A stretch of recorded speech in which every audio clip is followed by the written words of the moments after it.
Hello everyone, कैसे हैं आप लोग। उम्मीद करते हैं कि आप लोग बहुत ही अच्छे होंगे। ठीक है, तो काफी सारा लेक्चर खत्म हो चुका है, तो आज फाइनली पहुंच गए हैं यूनिट के एंड पे। ठीक है, यानी कि आज का है जो यूनिट चल रहा था उस यूनिट का लास्ट लेक्चर, जिसमें कि आपको पढ़ना है सिग्नल के बारे में और सोर्स के बारे में। सोर्स जैसे कि जहां से पावर एनर्जी डिलीवर होता है, वोल्टेज सोर्स, करंट सोर्स, जो जनरेटर के थ्रू या बैटरी के थ्रू, करंट सोर्स के थ्रू जहां से भी एनर्जी जनरेट करते हैं वो कहलाता है सोर्स।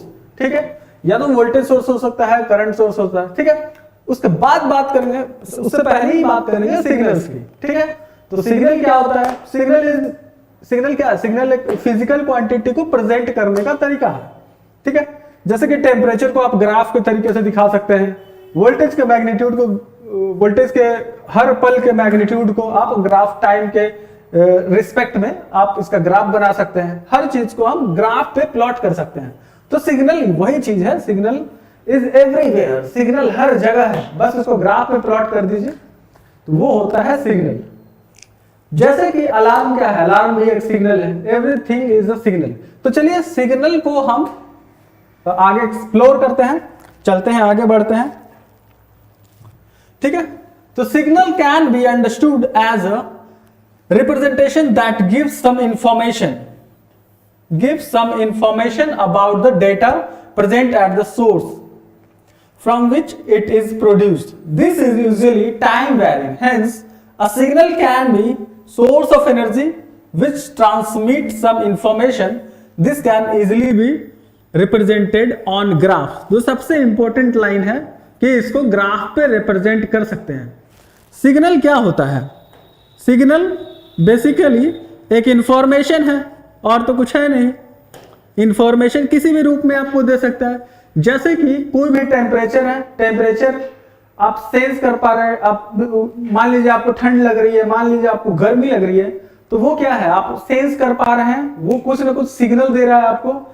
आसपास का वातावरण क्या कर रहा है, आपको सिग्नल दे रहा है। जैसे ही टेम्परेचर चेंज होता है, वातावरण आपको फिर से सिग्नल देता है कि टेम्परेचर अभी इतना हो गया है। ठीक है, तो सिग्नल क्या है? सिग्नल एक इंफॉर्मेशन है जो आप तक पहुंच पाता है। तो सिग्नल को आप इजिली ग्राफ पे प्लॉट कर सकते हैं। Signal is just a representation. ठीक है, जैसे कि एन अलार्म, अलार्म क्या है? एक सिग्नल है जो कि आपको टाइम के बारे में बतलाता है। अगर आप 6 बजे का अलार्म लगाते हैं तो 6 बजे आपका अलार्म रिंग होगा और आपको पता चलेगा कि अभी 6 बज गया है। ठीक है, बहुत सारा चीज है। कुकर विसल, जिसमें आप खाना बनाते हैं, कुकर का सीटी जब बजता है वो भी आपको सिग्नल देता है कि कितना सीटी हो गया, तो खाना आपका कितना बन गया होगा। ठीक है, रेड लाइट सिग्नल यानी रोड पे जो सिग्नल होता है। ओके, रेड लाइट सिग्नल यानी रोड पे जो सिग्नल होता है, रेड, ग्रीन, येलो, जो आपको बतलाता है कि आपको आगे बढ़ना है अपना गाड़ी लेकर या फिर रुकना है आपको उस स्टॉपेज पर या फिर उस प्लस पॉइंट पे। ठीक है, traffic signal, phone rings signal. ठीक है, फोन का रिंगिंग भी क्या है? एक सिग्नल है। Everything is a signal. Okay, अब आप इसको ग्राफ पे भी प्लॉट कर सकते हैं। ग्राफ पे प्लॉट करना भी बहुत ही आसान तरीका होता है। ग्राफ पे प्लॉट कर, ये टाइम वेरिंग होता है, यानी टाइम के रिस्पेक्ट में ही ये ड्रॉ होता है। मैग्नीट्यूड और इसका टाइम, दो प्लॉट पे ये बनता है। दो एक्सिस पे, एक्स एक्सिस पे हम रखते हैं टाइम को और y एक्सिस पे हम रखते हैं मैग्नीट्यूड को। ओके, तो यहां पे देखिए, a signal can be any type, signal किसी भी टाइप का हो सकता है, दैट कन्वेज सम इंफॉर्मेशन, जो कि एक इंफॉर्मेशन को लेके चलता है। ठीक है, सिग्नल क्या लेके पहुंचता है आपके पास? एक इंफॉर्मेशन। वो इंफॉर्मेशन किसी भी प्रकार का हो सकता है, चाहे टेम्परेचर के रूप में हो, चाहे वॉइस के रूप में हो, आपके पास आवाज के रूप में पहुंचे। ठीक है, The signal produced from an electronic equipment is called electronic signal। अभी तक हम जो बात करते आ रहे थे इससे पहले, वो जनरल फॉर्म में फिजिकल सिग्नल की बात कर रहे थे, जनरलाइज फॉर्म में सिग्नल की बात कर रहे हैं। ठीक है, कर रहे थे। अब हम पहुंच गए हैं इलेक्ट्रिकल सिग्नल की तरफ। इलेक्ट्रिकल सिग्नल की तरफ पहुंचेंगे तो सिग्नल काफी तरीके से आपको दिखने को मिलेगा, वोल्टेज के फॉर्म में, करंट के फॉर्म में, पावर के फॉर्म में, ठीक है। तो अब हम बढ़ चुके हैं इलेक्ट्रॉनिक सिग्नल की तरफ, ठीक है, जो क्या होगा, टाइम वेरिंग होगा, टाइम के हिसाब से चेंज होगा। यानी कि एक्स एक्सिस पे हम क्या रखेंगे, टाइम को, तो टाइम के हिसाब से हम देखेंगे, इस सिग्नल को हम टाइम के हिसाब से प्लॉट करते हैं, और वाई एक्सिस पे मैग्नीट्यूड को प्लॉट करते हैं। ओके, अब यहां पे देखिए टाइप्स ऑफ सिग्नल। सिग्नल यहां दो टाइप का दिया हुआ है, एनालॉग सिग्नल और डिजिटल सिग्नल। एनालॉग सिग्नल कौन सा सिग्नल होता है, जो हर वक्त, हर टाइम, अगले टाइम का आपको पता होता है कि पिछले वाले टाइम इंस्टेंट से आप पता लगा सकते हैं कि अगला टेम्परेचर क्या होगा। मान लीजिए कि अभी जनवरी का महीना है, तो अगले आपको पता लग जाएगा कि टेम्परेचर अब बढ़ने वाला है। यानी कि अभी अगर 10 डिग्री सेल्सियस है तो दिन पर दिन 11 डिग्री होगा, 12 डिग्री होगा, 13 डिग्री होगा, टेम्परेचर क्या होगा, इंक्रीज होगा। तो अगर एक ग्राफ प्लॉट किया जाए तो आपको पता लग जाएगा कि अगले नेक्स्ट में टेम्परेचर बढ़ने वाला है। यानी कि प्रीवियस डेटा से आप नेक्स्ट डेटा का पता लगा सकते हैं। हर एक टाइम इंस्टेंट पे इसका एक वैल्यू होता है एनालॉग सिग्नल में।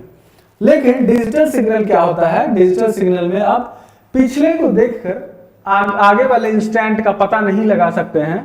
डिजिटल सिग्नल में आपका एक पार्टिकुलर टाइम में ही कांस्टेंट वैल्यू होता है, फिर अगले पार्टिकुलर टाइम में नॉट कांस्टेंट हो सकता है, यानी कि एक अलग टाइप का कांस्टेंट हो सकता है, उसका मैग्नीट्यूड अलग हो सकता है, 0 हो सकता है, ठीक है। यहां पे पता, अब इसको चलिए देखते हैं फर्दर इसको कितने भाग में बांटा गया है, ठीक है। एनालॉग सिग्नल को दो पार्ट में बांटा गया, पीरियोडिक सिग्नल और अपीरियोडिक सिग्नल, ठीक है। डिजिटल सिग्नल को भी दो पार्ट में बांटा गया है, पीरियोडिक सिग्नल और अपीरियोडिक सिग्नल। पीरियोडिक सिग्नल का मतलब होता है एक पार्टिकुलर टाइम के बाद रिपीट होना, ठीक है।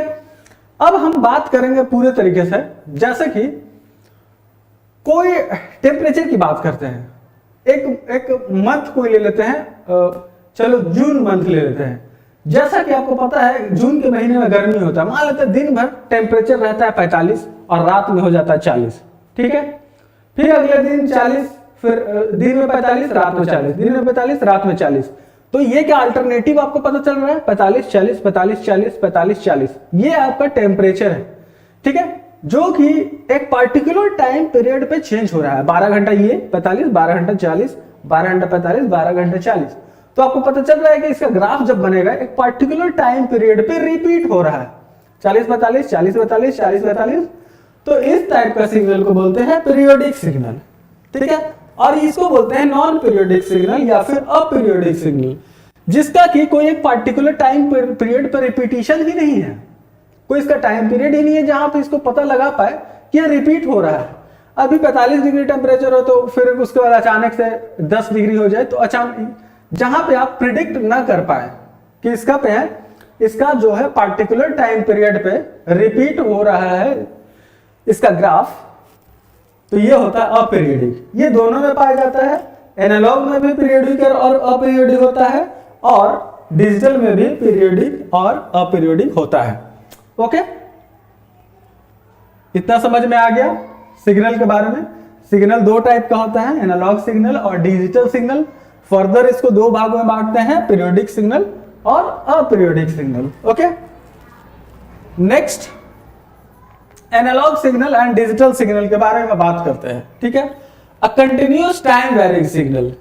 एनालॉग सिग्नल क्या होता है, एनालॉग सिग्नल है कंटिन्यूअस टाइम वेरिंग सिग्नल, यानी कि ये लगातार टाइम के हिसाब से चेंज होता है। तो आप ये जो सिग्नल देख रहे हैं ये क्या है, टाइम वेरिंग सिग्नल है। जैसा कि यहां पे देख रहे हैं एक्स एक्सिस पे टाइम को रखा हुआ है और वाई एक्सिस पे एम्पलीट्यूड को रखा हुआ है। एम्पलीट्यूड यानी कि मैग्नीट्यूड। तो ये टाइम वेरिंग सिग्नल है, हर टाइम इंस्टेंट पे अलग मैग्नीट्यूड है, हर टाइम इंस्टेंट पे अलग मैग्नीट्यूड है। और दूसरी बात ये कि हर टाइम इंस्टेंट पे कोई ना कोई वैल्यू है, कोई ना कोई मैग्नीट्यूड है, और हर जगह अलग अलग है, ठीक है। तो इससे पता चलेगा टाइम वेरिंग सिग्नल है, यानी टाइम जा रहा है तो मैग्नीट्यूड चेंज हो रहा है, चेंज हो रहा है, चेंज हो रहा है, ठीक है, हर जगह अलग अलग मैग्नीट्यूड है, ठीक है, which represents time varying quantity, ठीक है, यानी टाइम के हिसाब से चेंज हो रहा है तो टाइम वेरिंग क्वांटिटी हो गया। Can be termed as an analog signal, तो इस टाइप के सिग्नल को हम बोलते हैं एनालॉग सिग्नल, ठीक है, जिसमें टाइम के हिसाब से अगर यहाँ पे कोई वैल्यू है तो अगला वैल्यू आप प्रेडिक्ट कर रहे हैं कि यहाँ पे अगला वैल्यू इससे ज्यादा होगा, फिर इससे अगला वैल्यू इससे ज्यादा होगा, फिर पार्टिकुलर टाइम पीरियड के बाद डिक्रीज हो रहा है, तो आप अंदाजा लगा सकते हैं कि इससे आगे वाले इंस्टेंट पे क्या होने वाला है, ठीक है।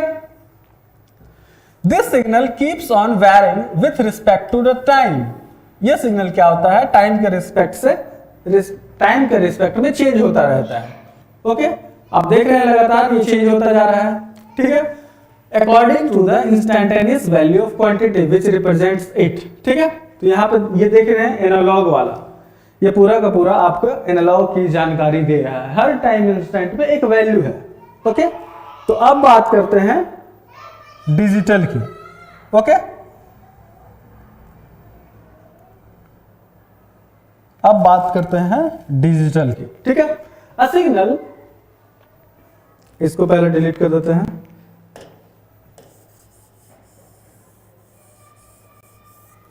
ठीक है। A signal which discrete in nature which is non continuous, जो कि लगातार नहीं है, वैसे ही एनालॉग सिग्नल में आप देख रहे थे लगातार था, इसमें क्या रहता है, लगातार नहीं होता है, और डिस्क्रीट कहने का मतलब किसी पार्टिकुलर पॉइंट पे इसका वैल्यू होगा, इसकी तरह लगातार नहीं होगा हर पॉइंट पे वैल्यू, ठीक है, यहाँ भी वैल्यू, यहाँ भी वैल्यू, हर जगह इसका मैग्नीट्यूड नहीं होगा, ठीक है, ये होता है non continuous, in form can termed as digital signal, इस प्रकार के सिग्नल को डिजिटल सिग्नल कहते हैं, ठीक है।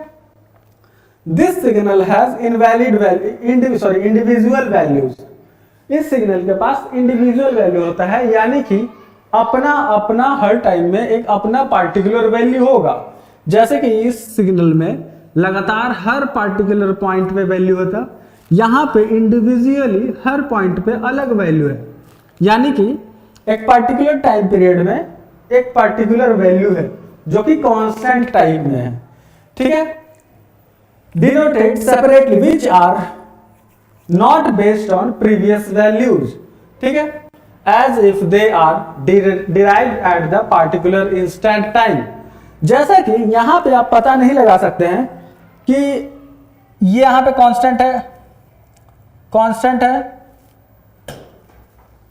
यहां पे देख रहे हैं, मान लीजिए ये 1 वोल्ट है, 1 volt 1 volt 1 volt 1 volt 1 volt, ठीक है, ये पूरा का पूरा जो मैग्नीट्यूड है ये मान लेते हैं, ये मैग्नीट्यूड 1 वोल्ट का मैग्नीट्यूड है, ठीक है, तो 1 वोल्ट मैग्नीट्यूड है, लगातार कांस्टेंट है, कांस्टेंट है, कांस्टेंट है, इतना टाइम पीरियड के लिए कांस्टेंट है, तो यहां के बाद हमको क्या लगेगा कि आगे भी कांस्टेंट ही होगा, लेकिन ऐसा नहीं है, आपको पता यहां लग रहा है कि आगे चेंज हो चुका है, आगे अचानक से 5 वोल्ट पे चला गया है, वोल्टेज राइज कर गया है, ठीक है, ये देख रहे हैं पूरा का पूरा हाइट अचानक से बढ़ गया, ठीक है, यहां तक मान लीजिए 5 वोल्ट है, ये 5 वोल्ट है, पूरा एक पार्टिकुलर इंडिविजुअल टाइम के लिए 5 वोल्ट है, तो फिर उसके बाद अचानक से क्या हो गया, अचानक से फिर वोल्टेज गिर गया, और टाइम पीरियड भी अलग है, ठीक है, इतना टाइम पीरियड के लिए अचानक से क्या हो गया, 1 वोल्ट हो गया, और फिर अचानक से राइज कर गया, तो यहां पे आपको एक चीज समझ में आ रहा है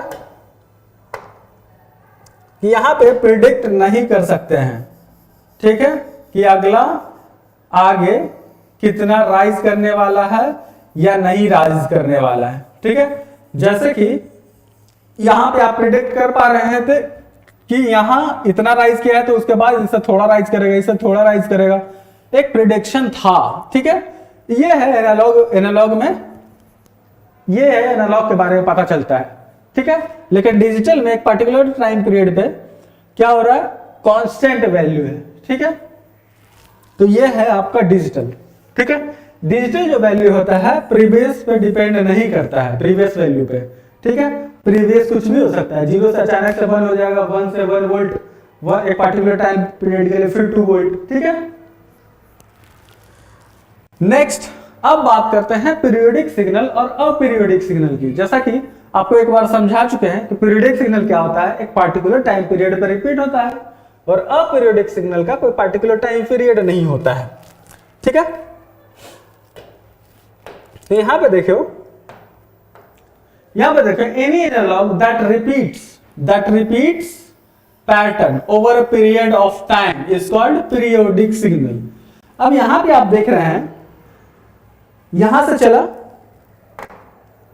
ठीक है, यहां से चलना किया, 0 से शुरू हुआ, मैग्नीट्यूड ऊपर, मैग्नीट्यूड बढ़ा, फिर मैग्नीट्यूड लो हो गया, ओके, फिर 0 पे पहुंच गया, ठीक है, फिर उसके बाद नेगेटिव में चला गया, मैग्नीट्यूड नेगेटिव में चला गया, फिर उसके बाद नेगेटिव से ही इंक्रीज होते होते फिर 0 हो गया। ठीक है, यहां तक समझ में आ गया। अब एक चीज आप ध्यान दीजिए, इतना को हम काट के अलग कर लेते हैं। ये इतना चीज आपको समझ में आ रहा है कि इतना चीज फिर वही चीज रिपीट हो रहा है, फिर यहां से फिर वही चीज रिपीट हो रहा है। ठीक है, तो अब यहां से आपको अंदाजा लग गया है कि ये है इसका टाइम पीरियड। ठीक है, ये क्या है इसका टाइम पीरियड। टाइम पीरियड उसी को बोलते हैं जो कि रिपीट हो जाए बार बार। ठीक है, तो ये वाला क्या है, आप टाइम पीरियड कोई जरूरी नहीं है कि यहां से शुरू कर रहे हैं तो वहीं से भी, आप कहीं से भी ले सकते हैं, यहां से भी ले सकते हैं, यहां से यहां तक रिपीट हो रहा है। ठीक है, ये हुआ एक टाइम पीरियड। ठीक है, ये चीज आप देख रहे हैं, रिपीट हो रहा है, रिपीट हो रहा है, रिपीट हो रहा है, वही चीज रिपीट हो रहा है।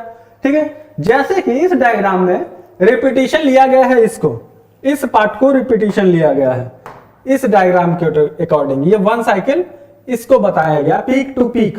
ठीक है, मैंने आपको कैसे समझाया, जहां 0 है, 0 से लेके अगले 0 तक, यानी कि यहां से लेके शुरू हुआ है और यहां से यही चीज रिपीट हो रहा है।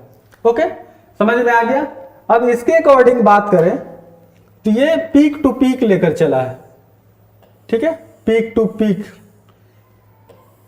जो कि एक ही बात है, चाहे इसको लें चाहे इसको लें, आप टाइम पीरियड कहीं से भी निकाल सकते हैं। आपको कहीं से भी दिख रहा है कि यहां से रिपीट हो रहा है तो आप उसको कंसीडर कर लीजिए।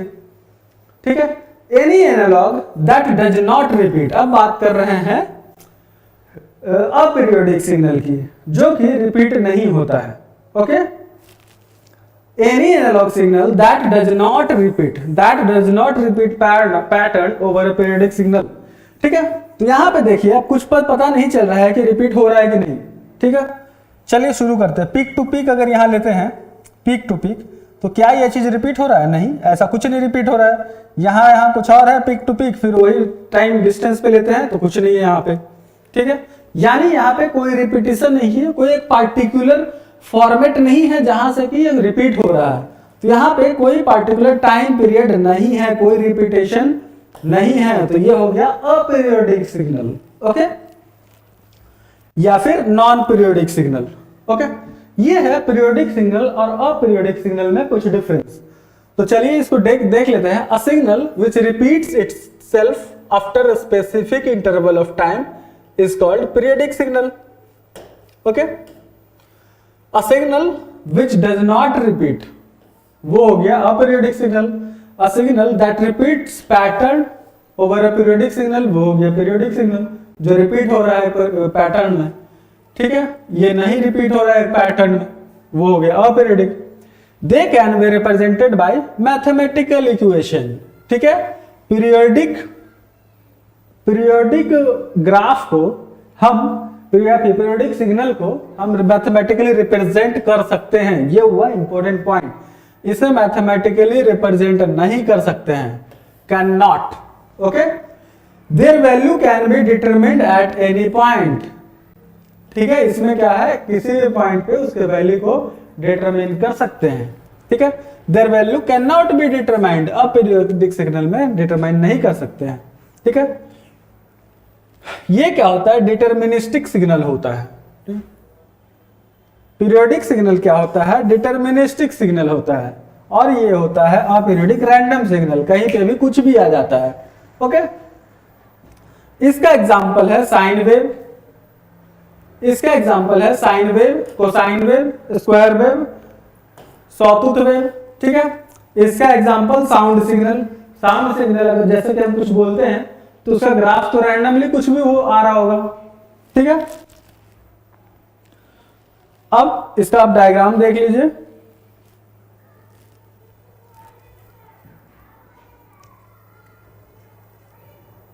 डायग्राम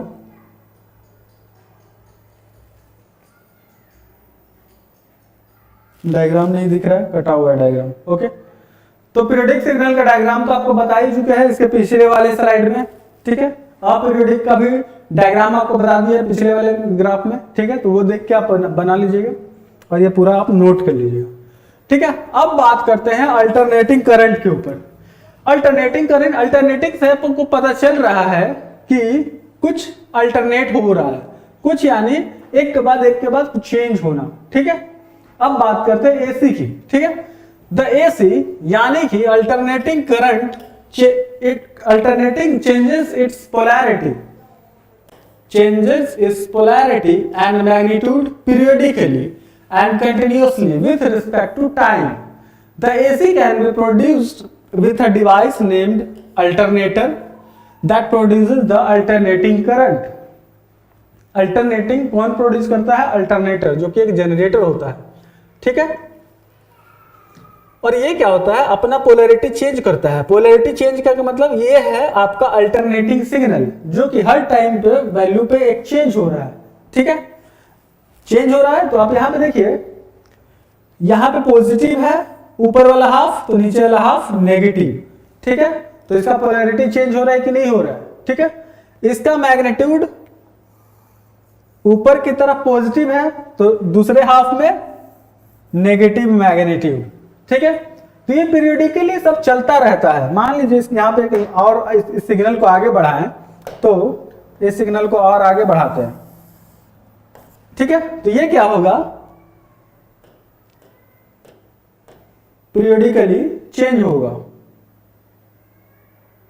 ये देखिए, अब इसको आगे अगर बढ़ाते हैं तो ये क्या होगा? ऐसे लगातार चलता रहेगा और ये पार्टिकुलर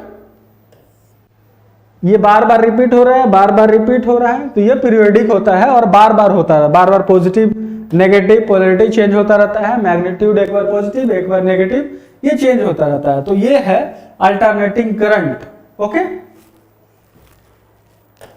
नेक्स्ट बात करते हैं ऐसी वेव फॉर्म की। अब बात करते हैं वेव फॉर्म की, यानी इसी ग्राफ की, ठीक है। इससे पहले जो ग्राफ बताए वही होता है वेव फॉर्म, ठीक है। ये जो पार्टिकुलर टाइम पीरियड हुआ इसको हम टी से डिनोट करते हैं, ओके। ये हुआ टाइम पीरियड। इसी के बार बार होने की प्रक्रिया को बोला जाता है frequency. Frequency is equal to होता है 1/t, ठीक है। वो सब आगे डिटेल में देख लेते हैं। चलिए, time period, the total amount, the time period किसको बोलेंगे? एक टेक्निकली, एक लैंग्वेज में, एक परिभाषा के रूप में the total amount of time taken by a waveform to repeat itself or to repeat its one cycle is called time period. वैसा वेवफॉर्म जो एक पर्टिकुलर टाइम पीरियड के बाद रिपीट होना शुरू कर दे, तो वहां जहां से रिपीट होना शुरू करता है वहां तक के टाइम स्लॉट को टाइम पीरियड को क्या बोलते हैं? वन टाइम पीरियड, यानी टाइम पीरियड, ठीक है। तो यहां से शुरू किए, चलो यहां से शुरू किए, ठीक है, और चलते चलते चलते चलते यहां पर खत्म किए और पता चल रहा है कि यहां से फिर वही चीज रिपीट हो रहा है, ठीक है। तो इसको क्या बोलेंगे? Time period, okay. समझ में आ गया? तो यही कहा जा रहा है यहां पे। अब बात करते हैं फ्रीक्वेंसी की। फ्रीक्वेंसी क्या है?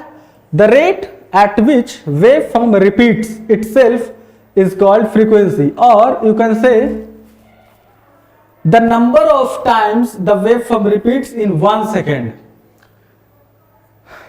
या तो एक सेकेंड में कितनी बार ये रिपीट हो रहा है उसको बोलेंगे फ्रीक्वेंसी, या फिर the rate at which waveform repeat itself is called frequency. किस रेट से ये वेवफॉर्म अपने आप को रिपीट कर रहा है बार बार, या फिर ऐसे बोले एक सेकेंड के अंदर ये वाला वेवफॉर्म कितना बार रिपीट हो रहा है, कितना बार एक सेकेंड के अंदर ये बनेगा, ठीक है, उसके हिसाब से फ्रीक्वेंसी डिसाइड होता है, जो कि नॉर्मली 50 हर्ट्ज होता है हमारे सप्लाई में, इलेक्ट्रिकल सप्लाई में। ठीक है, तो सबसे important part it's SI unit. SI unit क्या होता है? हर्ट्ज। तो ये आपको याद रखना है, HERTZ। ठीक है, जिसको हम शॉर्ट में बोलते हैं HZ। ठीक है, तो एसआई यूनिट आपको याद रखना है। एसआई यूनिट क्या होता है? हर्ट्ज। ठीक है, amplitude, the magnitude of the signal is called amplitude. तो एम्पलीट्यूड आपको बता चुके हैं कि मैक्सिमम हाइट जो होता है इसको ही बोलते हैं एम्पलीट्यूड। ओके, तो F इज इक्वल टू क्या होता है? 1/T। तो ये आपको याद रखना है, frequency is equal to one by time period. Okay, T यहां पे क्या है? T यहां पे है टाइम पीरियड। ओके, समझ में आ गया? अब इलेक्ट्रिकल एनर्जी सोर्सेज की बात करते हैं। इलेक्ट्रिकल सिग्नल के बारे में बेसिक हो गया सारा, अब बात करते हैं सोर्सेज के बारे में। तो अलग अलग सोर्सेज होते हैं। तो इलेक्ट्रिकल एनर्जी सोर्सेज होते हैं इंडिपेंडेंट सोर्स, पहला इंडिपेंडेंट सोर्स, दूसरा डिपेंडेंट सोर्स। इंडिपेंडेंट सोर्स का मतलब वो सप्लायर तो है, एनर्जी सप्लायर तो है, लेकिन किसी के ऊपर डिपेंड नहीं कर रहा है। वो खुद ही अपना एनर्जी खुद सप्लाई कर रहा है सर्किट में। ठीक है, जैसे कि वोल्टेज सोर्स, करंट सोर्स, जैसे कि वोल्टेज सोर्स और करंट सोर्स, ये दोनों सोर्स क्या है? इंडिपेंडेंट सोर्स है, किसी के ऊपर डिपेंड नहीं कर रहा है। ओके, अब बात करते हैं इंडिपेंडेंट सोर्स की। सॉरी, ये इंडिपेंडेंट है, ये डिपेंडेंट। अब बात करते हैं डिपेंडेंट सोर्स की। तो जो डिपेंडेंट सोर्स है वो किसी न किसी पार्टिकुलर वैल्यू पे डिपेंड कर रहा है, किसी न किसी पे डिपेंड कर रहा है। कैसे डिपेंड करता है, क्या डिपेंड करता है, वो थोड़ा सा सर्किट को देखेंगे तब पता चलेगा। ठीक है, इसका 4 प्रकार है। Voltage controlled voltage source. ठीक है, वोल्टेज कंट्रोल्ड वोल्टेज सोर्स, नाम आपको याद रखना है। Voltage controlled current source, VCCS। ठीक है, current controlled voltage source, CCVS। ठीक है, current controlled current source, CCCS। ठीक है, तो ये इसके बारे में और ज्यादा डिटेल में पता चलेगा आगे। ठीक है, इसका सिंबल क्या होता है, क्या होता है। ठीक है, ये तो नॉर्मल इंडिपेंडेंट सोर्स तो नॉर्मल सोर्स हो गया। ठीक है, जैसे बैटरी, जनरेटर, ये सब जो नॉर्मल सोर्स होता है, ये सोर्सेस की बात होगी। इंडिपेंडेंट सोर्स जो कि सिर्फ सर्किट के लिए होता है, सर्किट में जब हम बनाते हैं तो वहां पे हम ये डिनोट करते हैं। ठीक है, तो इसके बारे में और धीरे धीरे जब पता चलेगा जब आगे बढ़ेंगे। ओके, अब source on the basis of ideal and non ideal. ठीक है, देखिए यहां पे ये जो सोर्स है 2 प्रकार का होगा, एक तो वोल्टेज सोर्स होगा, एक करंट सोर्स होगा। ये अब बात हो रहा है आइडियल और प्रैक्टिकल के ऊपर। ठीक है, on the basis of ideal और नॉन आइडियल। नॉन आइडियल का मतलब प्रैक्टिकल। ओके, तो वोल्टेज सोर्स 2 टाइप का होगा, या तो आइडियल वोल्टेज सोर्स होगा या तो प्रैक्टिकल वोल्टेज सोर्स होगा।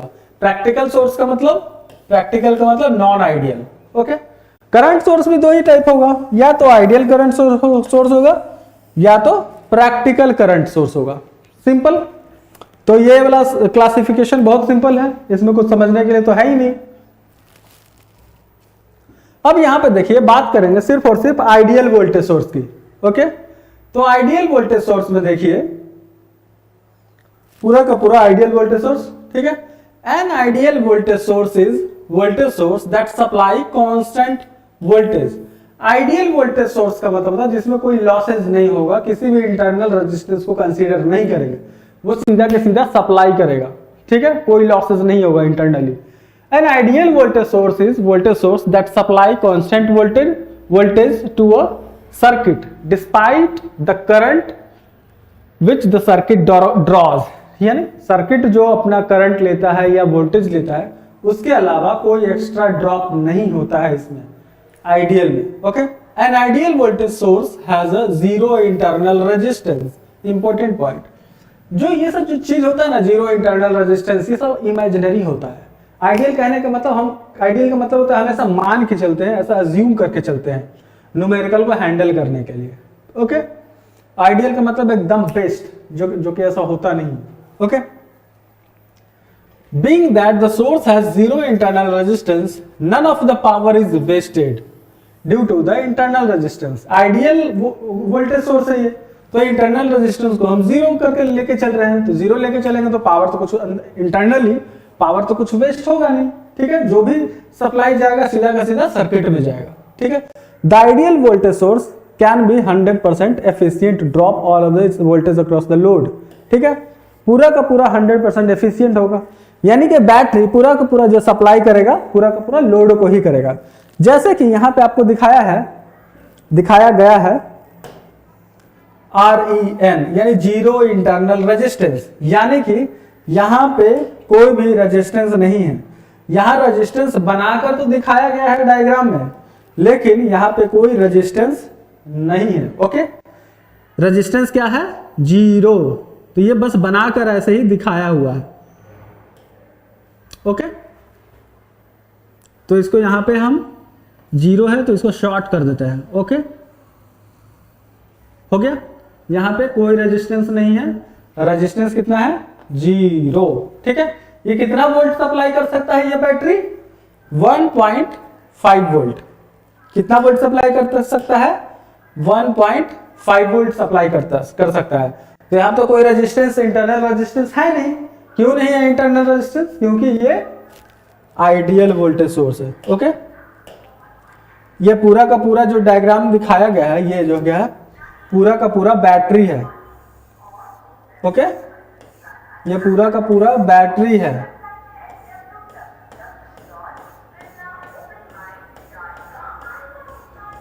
ये पूरा आपका हुआ बैटरी, जो कितना सप्लाई कर सकता है? 1.5 वोल्ट। ओके, 1.5 वोल्ट सप्लाई करेगा। और ये है आपका लोड। तो यहां पे आप देख सकते हैं कि कितना आ रहा है लोड पर? पूरा का पूरा 1.5 वोल्ट आ रहा है, क्योंकि यहां इंटरनल रेजिस्टेंस जीरो है। ओके, तो इंटरनल रेजिस्टेंस जीरो है, तो ये जो मैग्नीट्यूड है इसका,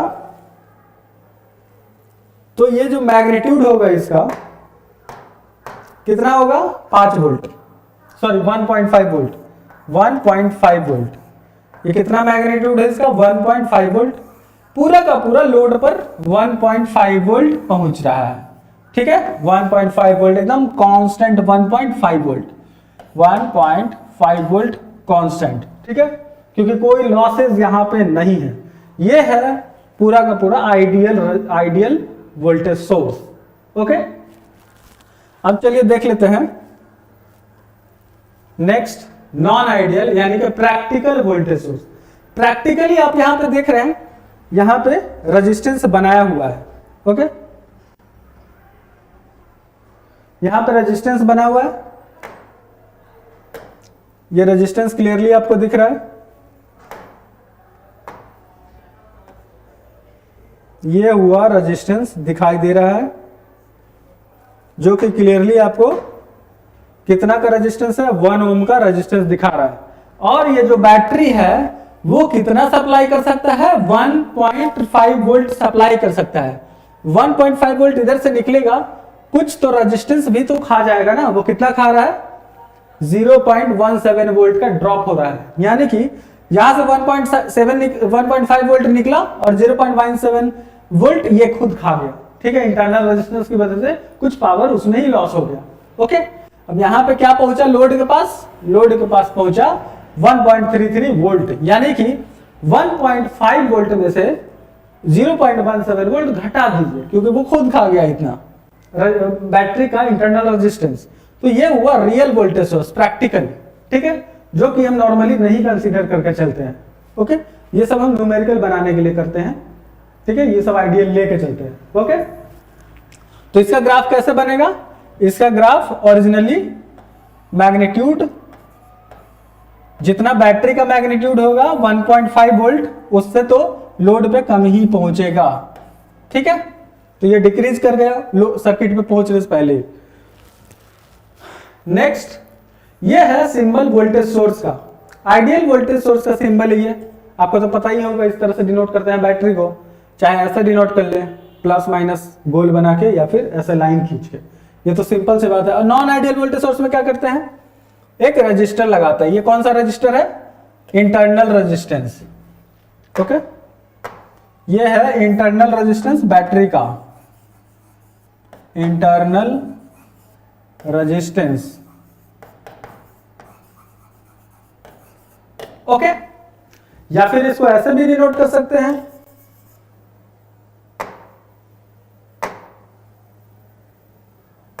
इसको ऐसे भी डिनोट कर सकते हैं बैटरी बना के इस तरह से, और ये हो गया इंटरनल रेजिस्टेंस।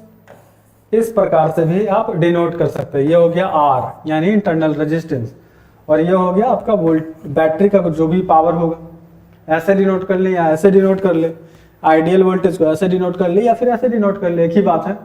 ओके, नेक्स्ट चलते हैं, आइडियल करंट सोर्स की तरफ चलते हैं। एन आइडियल करंट सोर्स, जो कि करंट सोर्स होगा practically. An ideal current source is a two terminal circuit, जैसे बैटरी होता है, two terminal circuit element which supply the current at any load resistance connected across the its terminal.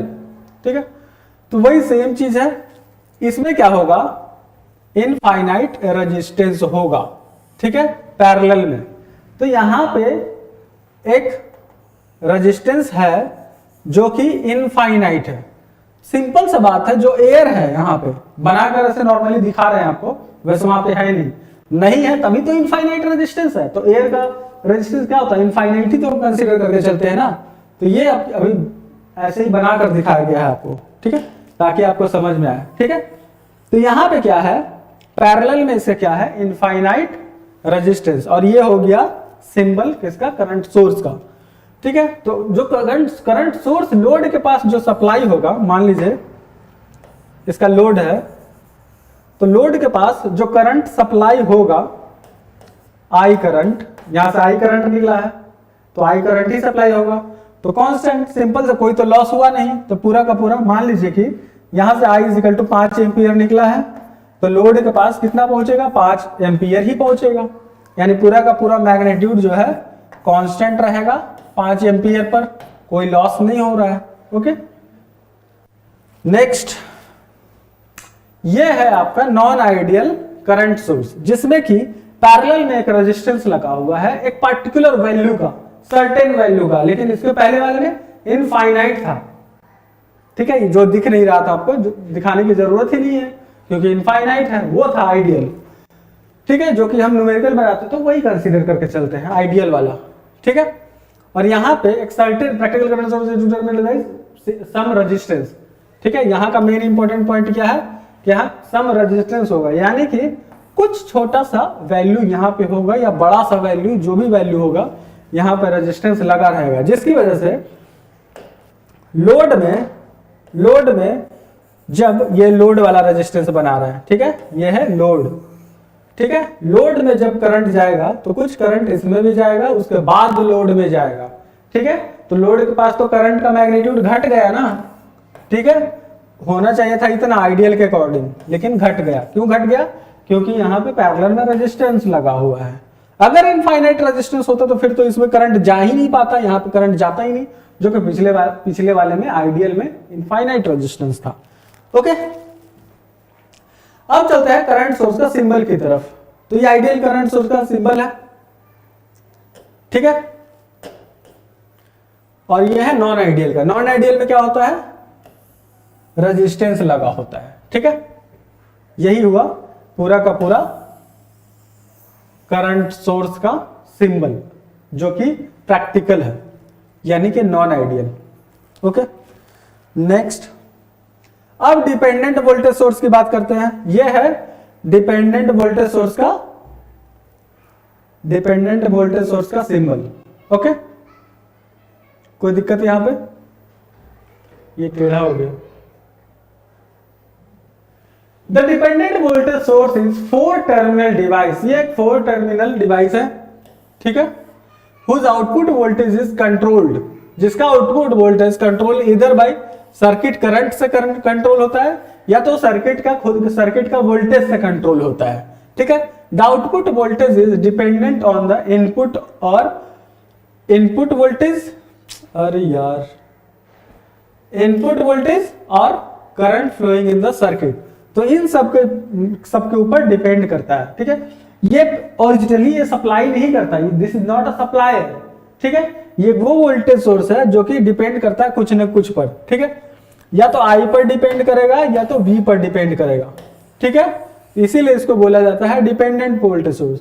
The output voltage increase और decrease linearly with the increase decrease in the input voltage और the circuit current, ठीक है, of the circuit current of, ठीक है। तो इसके बारे में ये है आपका सिंबल जो कि इंपॉर्टेंट है, आप इसको याद रखिएगा, वोल्टेज सोर्स का सिंबल है। तो इसके बारे में डिपेंडेंट वोल्टेज सोर्स के बारे में, उसकी टेक्निक्स के बारे में कब समझ पाएंगे, जब इसके ऊपर न्यूमेरिकल बनाएंगे तो इसके बारे में ज्यादा क्लियर पता चलेगा, ठीक है। अब बात करते हैं types of dependent voltage source के बारे में। कितने टाइप का डिपेंडेंट सोर्स होता है? तो डिपेंडेंट सोर्स होता है पहला वोल्टेज कंट्रोल्ड वोल्टेज सोर्स, जो कि जब क्लासिफिकेशन बता रहे थे उस समय बताए थे। Voltage controlled voltage source, the voltage source whose output depends on input voltage is called voltage controlled voltage source, short बोलते हैं VCVS। ये हुआ वोल्टेज सोर्स डिपेंडेंट वोल्टेज, जो किस पर डिपेंड कर रहा है? VI पर। VI यानी इनपुट वोल्टेज जो है इस सर्किट का, उसके ऊपर डिपेंड कर रहा है। इसमें VI का वैल्यू मल्टीप्लाई करेंगे तो इसका V0 निकल के आएगा, यानी कि इसका वोल्टेज निकल के आएगा। अब बात करें इधर दूसरा एग्जांपल है, ठीक है। ये किसके ऊपर डिपेंड कर रहा है? I के ऊपर डिपेंड कर रहा है। I यानी इधर का करंट जो फ्लो हो रहा है इस सर्किट में, पहले इसको निकालना पड़ेगा, फिर अल्फा कोई कांस्टेंट है, 5, 10, 20 कुछ भी हो सकता है। I क्या है? वेरिएबल है जो यहाँ पे फ्लो हो रहा है, तो इसका वैल्यू I निकालना होगा सबसे पहले, तब जाके यहाँ पुट करेंगे, तब यहाँ का वोल्टेज निकल जाएगा। तो ये है करंट कंट्रोल्ड वोल्टेज सोर्स, क्योंकि करंट कंट्रोल कर रहा है इसको, वोल्टेज सोर्स तो है, ये आपको इससे पता चल रहा है इसके सिंबल से कि ये वोल्टेज सोर्स है, लेकिन डिपेंड किस पे है? करंट पर डिपेंडेंट है। I करंट पर डिपेंडेंट है, इसी नाम है, इसीलिए इसका नाम है करंट कंट्रोल्ड, ठीक है। और यहाँ पे देखिए V है, यहाँ पे लिखा हुआ, यहाँ पे देखिए V लिखा हुआ है, यानी कि वोल्टेज के ऊपर डिपेंड कर रहा है, इसीलिए इसका नाम है वोल्टेज कंट्रोल्ड, ठीक है। इसीलिए इसका नाम है वोल्टेज कंट्रोल्ड, ठीक है। ये समझ में आ गया। नेक्स्ट, अब डिपेंडेंट करंट सोर्स की बात करते हैं। अभी तक जो बात की वोल्टेज सोर्स की बात हुआ, ये हुआ डिपेंडेंट करंट सोर्स का ये सिंबल हुआ, जो आपको याद रखना है। वो जो भी डिपेंडेंट वाला चीज होता है ना, उसको हम इससे ही डिनोट करते हैं, डायमंड से, ओके। वोल्टेज होगा तो प्लस माइनस हो गया, करंट सोर्स होगा तो एरो लग जाएगा, ठीक है, वही हो गया। अब ये किस पे डिपेंड करता है? वो सर्किट डिसाइड करता है, ठीक है। जैसे कि यहां पे देखिए वोल्टेज कंट्रोल्ड ये करंट सोर्स है, देखिए ये वोल्टेज के ऊपर डिपेंड कर रहा है, यानी कि यहां पे जो वोल्टेज VI है उसके ऊपर डिपेंड कर रहा है, ठीक है। तो वोल्टेज कंट्रोल्ड हो गया, इसी वजह से इसका नाम हो गया वोल्टेज कंट्रोल्ड करंट सोर्स, ठीक है। अब बात करते हैं इसका, यह भी एक करंट सोर्स है, सिंबल से पता चल रहा है। यहां पे क्या लिखा हुआ? I। यहां जो करंट I फ्लो कर रहा है उसके I पर इसका वैल्यू डिपेंड कर रहा है, जो कि I0 है। यह हो गया करंट कंट्रोल्ड करंट सोर्स, यानी CCCS, ठीक है। ये समझ में आ गया। आप नोट्स एक एक करके नोट्स बना लीजिएगा, ये सारा लिखा हुआ है कंटेंट। अब लगता है इतना ही है, ठीक है। तो इतना ही आज के लिए, तो आपका ये पूरा का पूरा खत्म हो गया है। थोड़ा बहुत अब न्यूमेरिकल करेंगे इसके ऊपर, dependent voltage source, independent voltage source, signal, इसे सारे के ऊपर न्यूमेरिकल करेंगे और ये चैप्टर हुआ आपका खत्म। नेक्स्ट शुरू करेंगे ऑपरेशनल एम्पलीफायर, ओके। तो आज के लिए इतना ही, मिलते हैं नेक्स्ट लेक्चर में। Thank you very much.